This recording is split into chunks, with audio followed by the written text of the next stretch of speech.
So guys very good morning to all of you. और last class में हमने ये डिस्कस कर रहे थे, तो इसमें आपका लास्ट में ये पार्ट था, याद है आपको? तो इसमें कंपोनेंट ऑफ क्रॉपिंग सिस्टम है। तो डिफरेंट डिफरेंट जो हम प्रैक्टिसेस करते हैं तो उनके लिए कौन कौन से कंपोनेंट है, जैसे कि टेलेज सिस्टम या रेजिड्यू जो मैनेजमेंट है, तो उसमें हम लोग क्या कर सकते हैं। मतलब जो फील्ड में हम लोग सबसे पहले लैंड को तैयार करते हैं ना, प्रिपेयर करते हैं, तो लैंड को प्रिपेयर करते टाइम हमें किन बातों का ध्यान रखना है और कौन कौन से ऐसे हमारे कंपोनेंट होते हैं जिनको हम लोग यूज करते हैं ताकि एक इफेक्टिव मैनेजमेंट किया जा सके। तो इसमें हम लोग क्या करते हैं, जैसे कि नो टिलेज है या चीजल टिलेज है, मल्च टिलेज है, स्ट्रिप टिलेज है, रेजिड्यू रिमूवल है, रेजिड्यू बर्निंग है, पार्शियल रेजिड्यू रिमूवल है, या क्वालिटी ऑफ रेजिड्यू है। देखो, इस चीज का मतलब क्या है, इस चीज को समझने की कोशिश करो। यहाँ पर हो सकता है कि बाद में आपके माइंड में एक क्लैरिटी ना आए, लेकिन क्या होता है कि हर फील्ड की, हर क्रॉप की अपनी नेचर अलग होती है, यस और नो।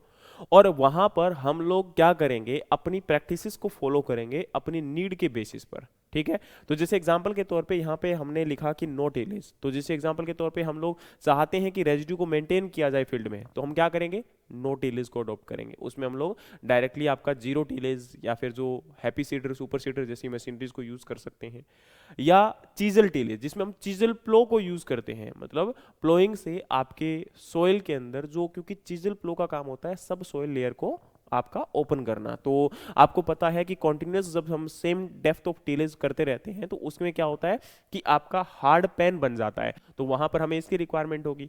अगर आपके फील्ड के सरफेस के ऊपर हम लोग रेजिड्यू को मेंटेन करना चाहते हैं या फिर मल्चिंग करना चाहते हैं, तो हम क्या करेंगे, उस फील्ड के अंदर मल्चिंग या फिर स्ट्रिप टिलेज करेंगे, जिससे आपका जो इन बिटवीन स्ट्रिप्स पार्ट है उसमें रेजिड्यू को मेंटेन कर सकें और वहां पर इवेपो ट्रांसपिरेशन को क्या कर सकें, रिड्यूस कर सकें, या जो आपका वाटर का जो एक रन ऑफ लॉस है जिसकी वजह से इरोजन होता है उसको रिड्यूस किया जा सके। फिर आपकी बारी आती है जी रेजिड्यू रिमूवल। हम रेजिड्यू को रिमूव भी कर सकते हैं, क्योंकि डिपेंड करता है वो किसके ऊपर, उस रेजिड्यू की क्वालिटी के ऊपर। कैसे? क्योंकि अगर मान के चलिए पहले क्रॉप के अंदर इन्फेस्टेशन डिजीज का बहुत ज्यादा हो चुका है, इंसेक्ट का अटैक हो चुका है, तो उसके स्पोर्स अब किस में प्रेजेंट होंगे, उसी में प्रेजेंट होंगे, रेजिड्यू में। तो अगर हमने उसको बाहर नहीं निकाला या फिर हमने उसको बर्नआउट नहीं किया, तो वो क्या होगा, आने वाली क्रॉप के लिए बहुत ज्यादा हार्मफुल हो सकता है। और अगर हम सेम सीजन की बात करेंगे नेक्स्ट ईयर, तो उस केस में इन डिजीज और इंसेक्ट्स का अटैक और ज्यादा, मतलब स्ट्रांगली जो है उस क्रॉप में अटैक करेगा। और इसी के साथ में पार्शियल रेजिड्यू रिमूवल है कि अगर रेजिड्यू बहुत ज्यादा है तो उस केस में हाफ रेजिड्यू या कुछ रेजिड्यू के पार्ट्स को रिमूव किया जा सकता है,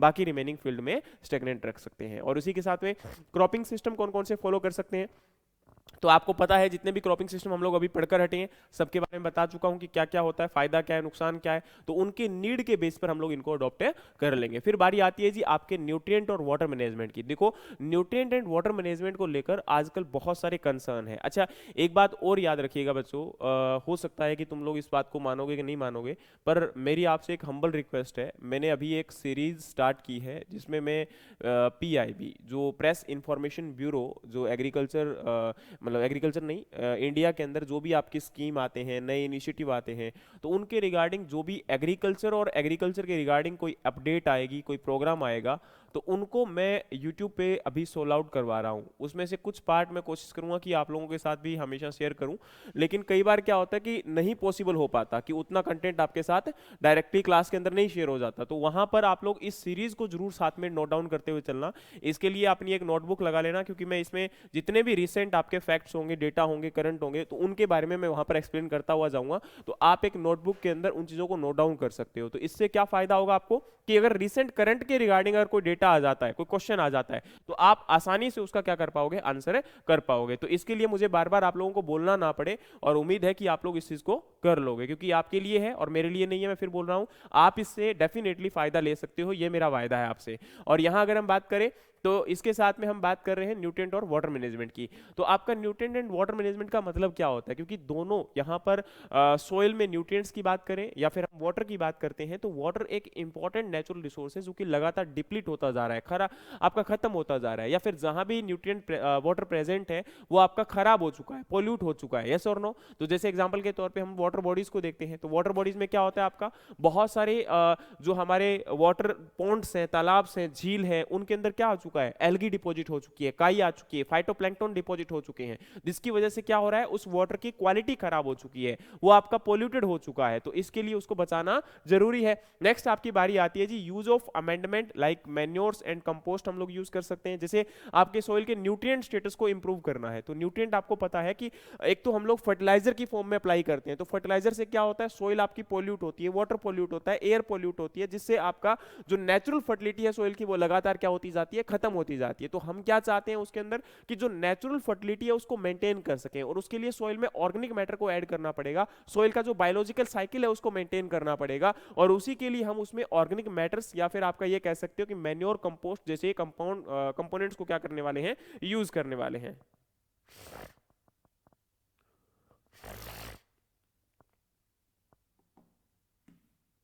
ठीक है, चलिए अब आपका है enhancement of biological nitrogen fixation, तो ये इसके साथ में भी इंपॉर्टेंट है। बायोलॉजिकल नाइट्रोजन फिक्सेशन से क्या होता है कि आपके माइक्रो ऑर्गेनिजम्स हैं जो कि एटमॉस्फेरिक नाइट्रोजन को आपकी सॉइल के अंदर क्या करते हैं, ऐड ऑन करने का काम करते हैं, और सॉइल से आपके प्लांट के लिए जो अवेलेबल ऑफ नाइट्रोजन है वो क्या होना स्टार्ट हो जाती है, इंक्रीज होना स्टार्ट हो जाती है। इसके अलावा हम लोग फॉस्फोरस सोल्युबलाइजिंग बैक्टीरिया को यूज कर सकते हैं, या हम लोग वैम वस्कुलर आर्बस्कुलर माइकोराइजा को यूज कर सकते हैं। इसके अलावा इरिगेशन और ड्रेनेज प्रैक्टिसेस, इरिगेशन यानी कि वाटर को मेंटेन करने के लिए आप लोग जानते हैं, जैसे मैंने बताया कि पानी आपका एक इंपॉर्टेंट सोर्स है और बहुत ज़्यादा इंपॉर्टेंट क्रिटिकल पार्ट भी है, तो इसकी जो वेस्टेज है उससे बचाने के लिए। और नेक्स्ट आपका है वाटर हार्वेस्टिंग, पानी की जो है हमें सेव करना है, जितना हम लोग मैक्सिमम पानी बचा सकते हैं उतना ही फायदा होगा। फिर आपका है कंजर्वेशन बफर्स। कंजर्वेशन बफर्स का मतलब क्या होता है कि आपका जो पानी है उसको हम कैसे बचा सकते हैं। इसके अलावा हमारे सोइल के अलावा भी और भी बहुत सारे जो नेचुरल रिसोर्सेज हैं, चाहे सोइल की बात करते हैं, वाटर की बात करते हैं, न्यूट्रिएंट्स की बात करते हैं, है ना, तो उनको हमें बचाना है, और इसके साथ में मेंटेन करना है कि वहां पर सॉइल का जो इरोजन है उसको मिनिमाइज किया जा सके। इसके अलावा विंड ब्रेक्स बफर स्ट्रिप्स हम लोग लगा सकते हैं सॉइल इरोजन को कंट्रोल करने के लिए, रन ऑफ फ्लोस को कंट्रोल करने के लिए। टेरेस और इंजीनियरिंग डिवाइसेस, इनको भी हम लोग फॉलो करते हैं, तो ये हम वैसे तो इरोजन में आपका पढ़ेंगे कि कैसे इनको हम लोग कंट्रोल में यूज करते हैं, समझ में आ गया। तो ये आपकी इंपॉर्टेंट चीजें हैं जिनको आप लोग फॉलो कर सकते हो। अच्छा, इसके अलावा आपका क्वेश्चन यहाँ पर है कि कौन सा क्रॉपिंग सिस्टम इंडिया में मोस्ट वाइडली अडॉप्टेड है, so that is the rice wheat cropping system. ठीक है, तो इसमें कोई डाउट आपका नहीं है। अच्छा, अब आपके कुछ इंपॉर्टेंट टर्म्स और कॉन्सेप्ट है जिनको हमें याद करना है, तो जैसे कि एग्जांपल के तौर पे आपके सामने है स्क्रीन के ऊपर। तो पहला है एक्वा कल्चर, मैरी कल्चर और पीसी कल्चर। इन तीनों में क्या डिफरेंस है? देखो यार, एक्वा कल्चर का मतलब होता है कि पानी के अंदर, वाटर के अंदर हम किसी भी प्रकार के जो ऑर्गेनिजम्स को क्या करते हैं, रेयर करते हैं। ठीक है, तो इस केस में एक चीज बहुत इंपॉर्टेंट है कि कोई भी एक्वेटिक ऑर्गेनिज्म, चाहे वो प्लांट है या आपका एनिमल है, उसको हम क्या कर सकते हैं, रेयर कर सकते हैं। ठीक है, तो ये आपकी जो प्रैक्टिस होती है उसको हम क्या बोलते हैं, एक्वा कल्चर बोलते हैं, क्योंकि एक्वा मींस क्या होता है, पानी, और उसमें कल्चर मींस कल्टीवेट करना, तो उसमें हम लोग रेयर कर सकते हैं आपकी फिशरीज को भी, प्रॉन्स को भी, इसके अलावा जो एक्वेटिक प्लांट्स है उनको भी। इसके हम साथ में नेक्स्ट टर्म पढ़ते हैं मैरी कल्चर। मैरी का मतलब यहाँ पर है मैरीन, मैरीन मतलब समुंदर, जो समुंदर के अंदर हम लोग कल्टीवेशन करते हैं। अब समुद्र में आपको पता है डिफरेंट टाइप ऑफ केजेस जो है वो रख दिए जाते हैं, और उनमें क्या किया जाता है, आपका जो फिशरीज है उनको आपका रेयर किया जाता है। और यहाँ पर इंपॉर्टेंट ये होता है कि भाई आपका मैरी कल्चर के अंदर काफी जो मतलब क्या बोलते हैं कि गवर्नमेंट की जो गाइडलाइंस है उनके तहत हमें काम करना पड़ता है। और नेक्स्ट आपका पार्ट आता है यहाँ पर पीसी कल्चर। पीसी कल्चर का मतलब यहाँ पर क्या है, पीसी मतलब फिश, फिश का कल्टीवेशन करना। अब जो फिश की हम लोग क्या करते हैं, रेयरिंग करते हैं, तो इस केस में एक अगेन इंपॉर्टेंट है कि यहाँ पर केवल और केवल फिश की ही रेयरिंग की जाएगी, इसके अलावा किसी और प्रैक्टिस पर हम लोग डिपेंडेंट है नहीं रहेंगे। फिर आपका है आर्बोरिकल्चर, ये देखो इंपॉर्टेंट टर्म है, और मैं इसलिए यहाँ पर डिस्कस कर रहा हूँ क्योंकि कुछ टर्म यहाँ पर कंफ्यूज करती हैं या फिर कई बार जो है हमें डिस्टर्ब करती है कि एक्चुअली इनका आंसर क्या होगा, तो इसके लिए आपको इंपॉर्टेंट है इनको पढ़ना। आर्बोरिकल्चर का मतलब क्या होता है? देखो, आर्बोरिकल्चर का मतलब होता है कि जब आपका कोई भी, जैसे फॉर एग्जाम्पल यहाँ पर आर्बोरिकल्चर को आप ऐसे समझ लो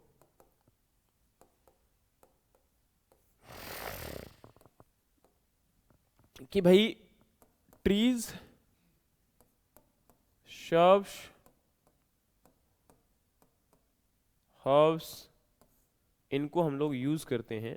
और किसके लिए यूज करते हैं? इनको इसके लिए यूज किया जाता है ताकि आपका लैंड को हम लोग क्या कर सकें, ब्यूटीफाई कर सकें। ठीक है। तो इसमें क्या करते हैं हम लोग, ट्रीज या फिर बाकी आपके बायोटिक या एबायोटिक कंपोनेंट्स को यूज करते हुए लैंड को एस्थेटिक पर्पस के लिए ब्यूटीफाई करने का काम करते हो, सुंदर बनाने का काम करते हो, ठीक है। इसको हम क्या बोलते हैं, आर्बोरिकल्चर। और एविकल्चर का मतलब क्या होता है, बर्ड्स की कल्टीवेशन, सॉरी ऊपर था ना सिल्वीकल्चर। सिल्वीकल्चर का मतलब होता है केवल और केवल ट्रीज की कल्टीवेशन करना, जो आपके फॉरेस्ट ट्रीज होती हैं उनकी कल्टीवेशन करना। अब आपका एपीकल्चर है, तो एपीकल्चर का मतलब क्या होता है, हनी बी का रेयरिंग करना। और एविकल्चर का मतलब क्या होता है आपका, बर्ड्स का कल्टीवेशन करना, जैसे कबूतर वगैरह पालते हैं ना कुछ लोग, तो वही आपका यहां पर है। सेरिकल्चर का मतलब क्या है, सिल्क। और मोरिकल्चर का मतलब क्या है, मलबरी प्लांट का जो कल्टीवेशन किया जाता है, किसके लिए, सिल्क कल्चर के लिए, ठीक है। याद रखना, मलबरी प्लांट्स को हम लोग रेयर करते हैं क्योंकि उस पर हम लोग आपके सेरिकल्चर जो सिल्क है उसको प्रोड्यूस करना चाहते हैं। एक स्पीशीज है जो कि मलबरी प्लांट्स के ऊपर क्या कर सकते हैं हम लोग, रेयर कर सकते हैं। समझ में आ गया, कोई दिक्कत, ठीक है। नेक्स्ट आपका है विटीकल्चर।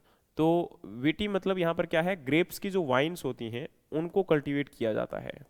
क्या किया जाता है, ग्रेप्स वाइन कल्टीवेशन किया जाता है,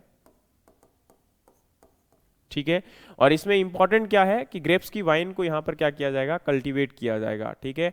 और मेनली इसमें वाइन पर्पस के लिए इन ग्रेप्स वाइन को रेयर किया जाता है। फिर आपका आता है वर्मी कल्चर। तो यहाँ पर आपकी अर्थवॉर्म स्पीसीज को क्या किया जाता है, ठीक है, इनको रेयर किया जाता है, ठीक है। या फिर ये कह सकते हो कि वर्मी कंपोस्ट बनाने की जो प्रोसेस है उसको हम लोग बोलते हैं वर्मी कल्चर, ठीक है। फिर आपका है फंजाई कल्चर। तो फंगस का आपका रेयर करना। अब फंगस की रेयर मतलब इसमें आपका एग्जांपल परफेक्ट क्या हो सकता है, बताइए जरा। Very good, mushroom cultivation. फिर आपका है ओलेरिकल्चर। ओलेरिकल्चर में हम लोग क्या करते हैं, वेजिटेबल। ये आपके हॉर्टिकल्चर का पार्ट है जिसमें पोमोलॉजी का मतलब होता है फ्रूट कल्टीवेशन, लॉरिकल्चर का मतलब होता है सब्जी कल्टीवेशन, और फ्लोरिकल्चर का मतलब होता है फ्लावर कल्टीवेशन, यही तो होता है। इसके अलावा आपका है पर्माकल्चर। पर्माकल्चर एक प्रैक्टिस है जिसके अंडर में हम लोग क्या करते हैं आपका, इस देखो पर्माकल्चर को समझना बहुत इंपॉर्टेंट है और ये एक प्रकार से आपका सस्टेनेबल एग्रीकल्चर का मोस्ट इंपॉर्टेंट पार्ट है। इसका मतलब यहां पर दो शब्दों को देखो, जब भी कोई शब्द आपको समझ में ना आए ना, तो कोशिश करो कि अगर उसको आप दो पार्ट में डिवाइड कर सकते हो।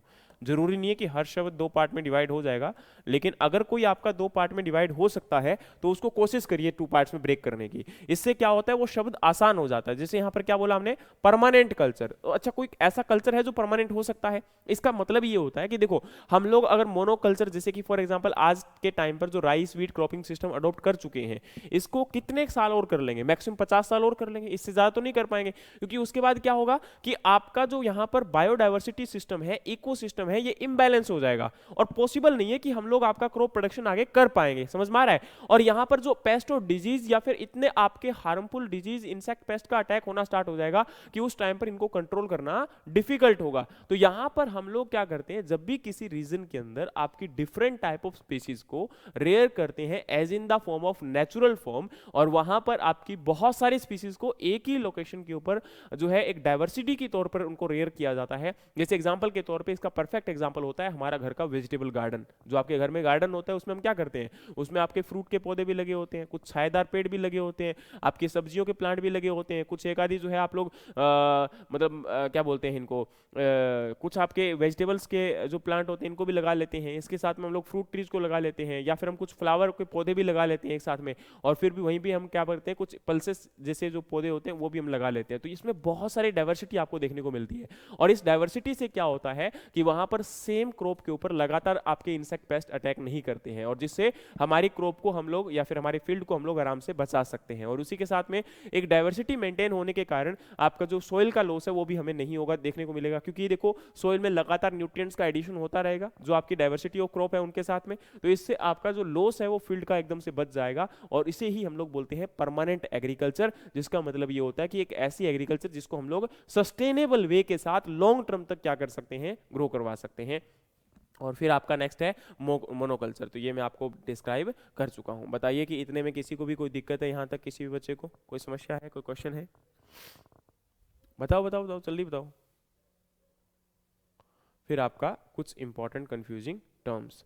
अब देखो, पहला आपका है एले क्रॉपिंग, एवेन्यू क्रॉपिंग या आपका राइपेरियन क्रॉपिंग। तो देखो एले क्रॉपिंग का मतलब क्या होता है, जब आप ट्रीज की एक रोज है और उनके इन बिटवीन क्या कर देते हो, आप लोग क्रॉप्स को ग्रो करवा देते हो, तो यहाँ पर इसको हम क्या बोलते हैं, एले क्रॉपिंग बोलते हैं, ठीक है। और दूसरा आपका है एवेन्यू क्रॉपिंग। एवेन्यू क्रॉपिंग में क्या होता है कि आप जब रोड साइड प्लांटिंग करते हो, क्या करते हो, रोड साइड प्लांटिंग करते हो, तो उसको हम लोग क्या बोलते हैं, एवेन्यू प्लांटिंग बोलते हैं, जिसमें हम लोग एक प्रकार से कई पर्पज होते हैं, जैसे एक तो रोड के ऊपर छाया रहेगी, दूसरा आपका ब्यूटिफिकेशन के लिए, तीसरा एग्रो फॉरेस्ट्री एरिया को इंक्रीज करने के लिए, है ना, फॉरेस्ट ट्रीज है उनको इंक्रीज कर सकते हैं, तो कई पर्पज है, या फिर उससे हम लोग फ्यूल्स या फिर वुड पर्पज के लिए भी उसको यूज कर सकते हैं, यस और नो। तो ये हमारा इंपॉर्टेंट है। फिर आपका है राइपेरियन। तो आपकी जो वाटर बॉडीज होती हैं, वाटर बॉडीज मतलब जैसे कि रिवर्स हैं, पोन्ड्स हैं, तो उनके सराउंडिंग में जितने भी प्लांट, क्रॉप या ट्रीज प्रेजेंट होते हैं, या जितने भी ग्रासेस वगैरह प्रेजेंट होते हैं, सब आपके किस कैटेगरी में आते हैं, राइपेरियन प्लांट की कैटेगरी में आते हैं। चाहे वो ट्रीज हैं, चाहे वो शर्ब्स हैं, चाहे वो ग्रासेस हैं, कोई भी आपका है, वो सारे के सारे किस कैटेगरी में आएंगे, ठीक है। अब आपका नेक्स्ट है ऑगमेंटिंग क्रॉप और नर्स क्रॉप। तो इनके बारे में बता चुका हूं, ज्यादा डिस्क्राइब नहीं करूंगा मैं आपको द्वारा। अच्छा, बॉर्डर गार्ड या बैरियर क्रॉप, तो ये भी हम बात कर चुके हैं। देखो, एक ऐसी क्रॉप जो कि आपकी बाउंड्रीज के ऊपर लगाई जाती है, और इनका मेन टारगेट ये होता है कि भाई जो एनिमल्स वगैरह हैं वो आपकी मेन क्रॉप के इन बिटवीन एंटर ना कर सकें, और इनकी जो शेप होती है वो कुछ बुश शेप की होती है, जैसे झाड़ीनुमा स्ट्रक्चर इनका देखने को मिलता है, जिससे आपके एनिमल्स की जो एंट्री है उससे प्रोटेक्ट किया जा सकता है। फिर आपका नेक्स्ट यहां पर है क्या, ब्रेक क्रॉप। अब देखो ब्रेक क्रॉप का मतलब क्या होता है। अब देखो ब्रेक क्रॉप हमारे इंडिया के अंदर हम किसको कंसिडर करते हैं, पल्सेस और ऑयलसीड को कंसिडर करते हैं, ठीक है। अब मैं आपको पहले तो इसको पूरा बता देता हूं, फिर इसको जो है डिस्क्राइब करता हूं। एग्जाम्पल के तौर पे क्या है कि आपका कोई पिछले 4 5 6 साल से हम लोग क्या कर रहे हैं, एक सेम क्रॉप या क्रॉपिंग सिस्टम को फॉलो कर रहे हैं। जैसे इंडिया का मोस्ट प्रोमिनेंट कौन सा है, राइस व्हीट क्रॉपिंग सिस्टम है, या फिर हम लोग ज्यादातर क्या करते हैं, सीरियल्स को ही रोटेशन में फॉलो कर रहे हैं, यस और नो। अब हमारी ऐसी क्रॉप है पल्सेस और ऑयलसीड, जिनको हमने पिछले कई सालों से फील्ड के अंदर एक कॉन्टिन्यूस फॉर्म के अंदर ग्रो नहीं करवाया है।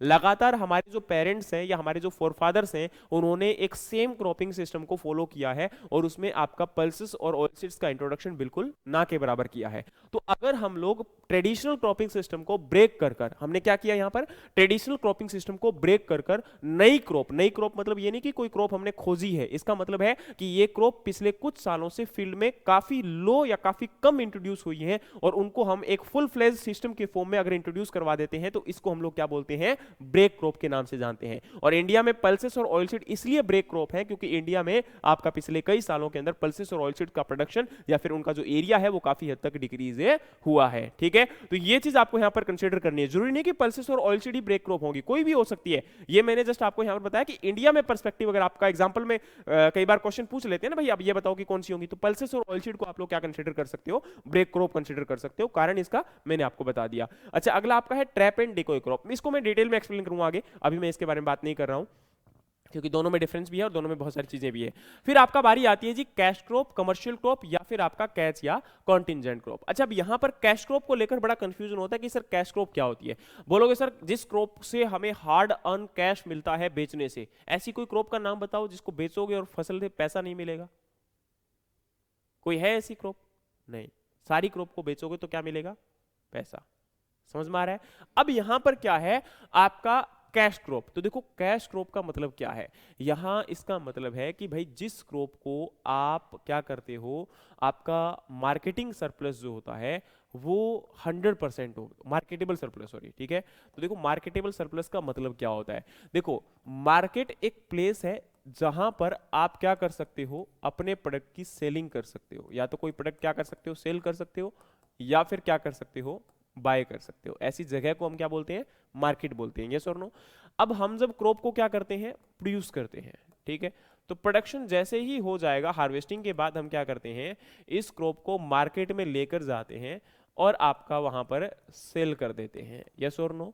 लेकिन मान के चलिए अब हम प्रोड्यूस करते हैं वीट को। अब वीट हमारा जो है एक स्टेपल फूड क्रॉप है जिसको हम लोग कंज्यूम भी करते हैं। तो मान के चलिए इस वीट का हम हर साल क्या करते हैं, 20 क्विंटल, वीट का टोटल प्रोडक्शन कितना हुआ, मान के चलिए 100 क्विंटल है, और इसमें से 20 क्विंटल आपने क्या कर लिया, सेल्फ यूज के लिए रख लिया।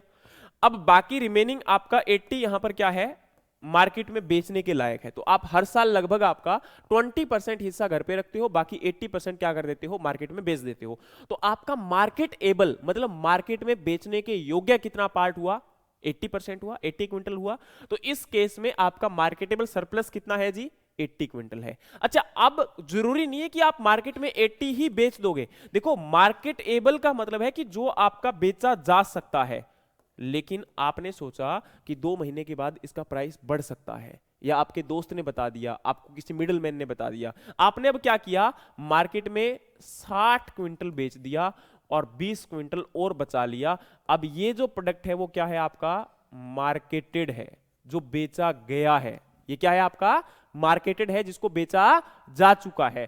लेकिन यहां पर 20 क्विंटल आपने क्या कर लिया, घर में बचा लिया है, सेव कर लिया है। तो अब देखिए, मार्केटेबल और मार्केटेड में डिफरेंस आ गया, लेकिन जरूरी नहीं कि डिफरेंस आएगा, आपका मार्केटेबल 100% भी हो सकता है, ठीक है, और यहां पर आप मार्केट में सारा का सारा बेच भी सकते हो। लेकिन ऐसी कोई क्रॉप है जिसको हम लोग पूरा का पूरा मार्केट में बेच देते हैं, हाँ है ना, कौन सी क्रॉप है, जैसे कि कॉटन है। क्या कॉटन को घर पे हम लोग रखते हैं, क्या करेंगे घर पे रखकर, नहीं।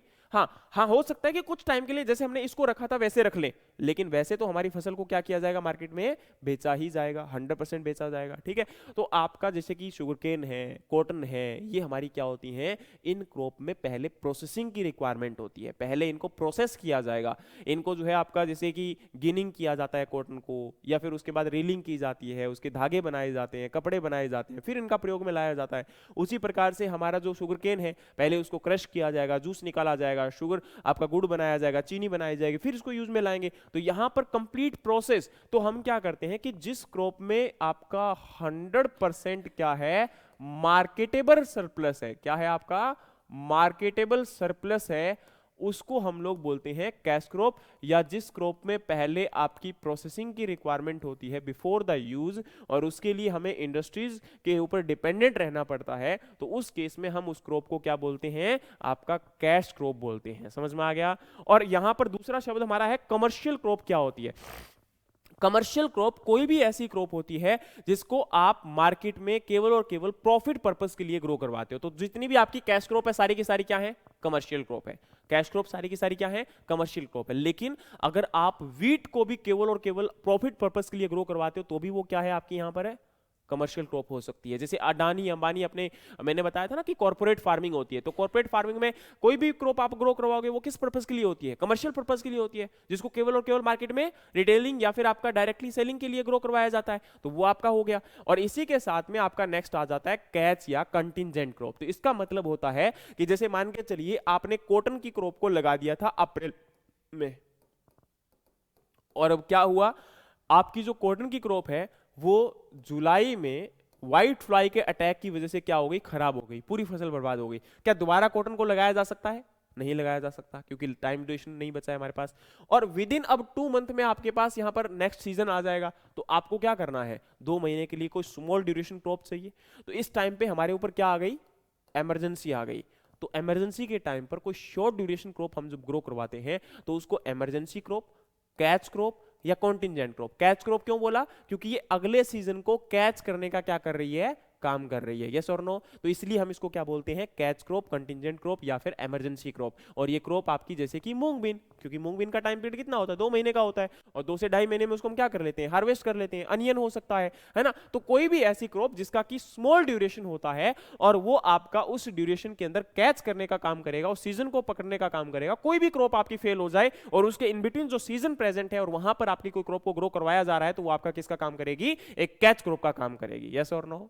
अब आपका नेक्स्ट पार्ट है क्लीनिंग क्रॉप या फॉलिंग क्रॉप। क्लीनिंग क्रॉप का मतलब होता है जिस क्रॉप की हार्वेस्टिंग के बाद फील्ड में रेजिड्यू बहुत माइनर बचता है या फिर ना के बराबर बचता है, उस क्रॉप को हम लोग क्या बोलते हैं, क्लीनिंग क्रॉप। जैसे कि ग्राउंडनट है, पोटैटो है, इनको हार्वेस्टिंग करने के बाद फील्ड में रेजिड्यू नहीं बचता है। फिर आपका है फॉलिंग क्रॉप, जिस क्रॉप में वीड का अटैक ज्यादा होता है, बिकॉज यहां पर जो स्पेसिंग है इन बिटवीन द प्लांट और इन बिटवीन रोज वो काफी ज्यादा होती है। तो इसका एग्जांपल आपका मेज हो सकता है, कॉटन हो सकता है, डायरेक्ट सीडेड ऑफ राइस हो सकता है। तो ये सारे एग्जांपल किसके हैं, फॉलिंग क्रॉप के हैं। फिर आपका है cover crop, mulch crop, smother crop. मैंने इससे पहले भी इसके बारे में बहुत बार बताया है कि तीनों के एग्जाम्पल क्या होते हैं आपके सेम होते हैं, पर तीनों के ऑब्जेक्टिव क्या होते हैं आपके डिफरेंट होते हैं। तो एग्जाम में इनके ऑब्जेक्टिव्स के रिगार्डिंग क्वेश्चन आ जाता है। जैसे कि कवर क्रॉप, कवर क्रॉप का आपका मेन ऑब्जेक्टिव होता है इरोजन को क्या करना, आपका कंट्रोल करना। मल्च क्रॉप का मेन ऑब्जेक्टिव होता है कि इवेपो ट्रांसपिरेशन को क्या करना, रिड्यूस करना। स्मोदर क्रॉप का मतलब क्या होता है, आपके वीड की ग्रोथ को स्प्रेस करना। ठीक है, ये तीनों के मेन ऑब्जेक्टिव है, इनको ध्यान रखना। और ये सारे के सारे क्या होते हैं, फास्ट ग्रोइंग इन नेचर होते हैं। इनकी एक नेचर क्या होती है आपकी सबकी, फास्ट ग्रोइंग इन नेचर होते हैं। और ये सोइल को बहुत जल्दी कवर कर लेते हैं, जिससे आपके सरफेस के ऊपर एक तो लाइट का इंटरफेरेंस नहीं हो पाता, रेडिएशन नहीं पहुंच पाती है, जिससे इवेपोट्रांसपिरेशन रिड्यूस होगा, सोइल हीट अप नहीं होगी। और साथ में अगर हम बात करें तो आपका इरोजन भी नहीं हो पाएगा, क्योंकि ये सोइल को प्रॉपर्ली क्या कर लेती है, कवर कर लेती हैं। और जो आपका डायरेक्टली यहां पर कहीं ना कहीं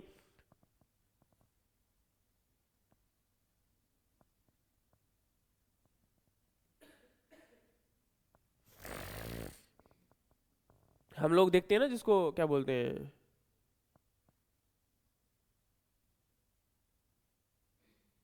एक सेकेंड, है ना। ठीक है, तो ये आपका एक प्रकार से इरोजन और इनको कंट्रोल करने के लिए, सोइल को प्रोटेक्ट करने के लिए, मॉइस्चर को कंट्रोल करने के लिए, वीड को आपका ग्रो करने से कम करने के लिए, क्योंकि देखो लाइट नहीं आएगी तो वीड भी ग्रो नहीं करेगा, क्योंकि प्रॉपर लाइट नहीं पहुंच रही है उस तक।